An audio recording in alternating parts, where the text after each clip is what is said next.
क्या आपने कभी सोचा है, राजस्थान के एक छोटे से गांव खाटू में ऐसी कौन सी शक्ति छिपी है जो हर साल करोड़ों श्रद्धालुओं को वहां खींच लाती है? क्या एक कटी हुई मूर्ति का सिर ही सब कुछ है, या फिर वह आत्मा, वह त्याग, वह आशीर्वाद जो युगों युगों तक लोगों की किस्मत बदलता आ रहा है? सामने एक वीर खड़ा है, लंबा, बलवान, तेजस्वी।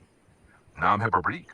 बड़बड़ीक घटोत्कच का पुत्र, भीम का पौत्र, शिव से 3 अचूक बाणों का वरदान प्राप्त योद्धा, युद्ध की कला में अद्वितीय, परंतु हृदय में विनम्रता की मूर्ति। जब महाभारत युद्ध की तैयारी हो रही थी, तब ये वीर भी युद्ध भूमि की ओर बढ़ा। लेकिन तभी रास्ते में हे वीर, तुम किसके पक्ष से युद्ध करने जा रहे हो? भगवान, मैं तो सदा कमजोर का पक्ष लूंगा। जहां अन्याय होगा, मैं वहां न्याय के लिए खड़ा होऊंगा। मुस्कुराते हुए पर गंभीर लहजे में। तब तो तुम्हारे 3 बाण ही युद्ध का सारा समीकरण बिगाड़ देंगे। हे बड़बड़ीक, क्या तुम अपने गुरु को, अपने धर्म को और सृष्टि के संतुलन को संभाल सकोगे? कृष्ण की बातों को सुनकर बड़बड़ीक समझ गए कि ये युद्ध धर्म अधर्म का है, केवल शक्ति प्रदर्शन का नहीं। और तभी श्री कृष्ण ने मांग ली सबसे बड़ी भेंट, उसका सिर। भगवान, यदि यही आपकी इच्छा है तो मेरा जीवन भी न्यौछावर है। मुझे गर्व है कि मैं धर्म की रक्षा में काम आ सका। कृष्ण ने उस वीर को वरदान दिया, हे बड़बड़ीक, तुम युद्ध नहीं लड़ोगे, पर तुम्हारा सिर इस पूरे महायुद्ध को देखेगा। और कलयुग में तुम मेरे ही स्वरूप श्याम के रूप में पूजे जाओगे। तुम्हारे दरबार में जो भी श्रद्धा से आएगा, उसकी हर मनोकामना पूर्ण होगी।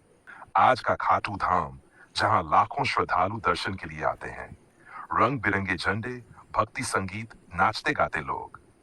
हर साल फाल्गुन महीने में 1 करोड़ से भी अधिक श्रद्धालु खटू श्याम के दरबार में हाजिर होते हैं। किसी को नौकरी मिलती है, किसी को संतान, किसी की बीमारी ठीक होती है, तो किसी की अधूरी शादी पूरी हो जाती है। जो भी आता है, खाली हाथ नहीं जाता। खटू श्याम मंदिर का अंदरूनी दृश्य शांत, पवित्र।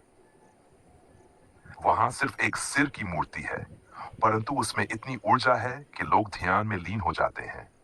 किसी को दिव्य प्रकाश दिखता है, किसी को शरीर में कंपन महसूस होता है। क्या यह चमत्कार है या शुद्ध है भक्ति की शक्ति? एक आकाशीय दृश्य। कहते हैं, जब कलयुग में अधर्म अपनी सीमा पार कर देगा, तब यही श्याम नीले घोड़े पर सवार होकर असुरों के नाश के लिए फिर अवतरित होंगे। क्योंकि यह कोई साधारण देवता की कथा नहीं, यह है बड़बड़ीक की भक्ति, त्याग और भगवान बनने की यात्रा।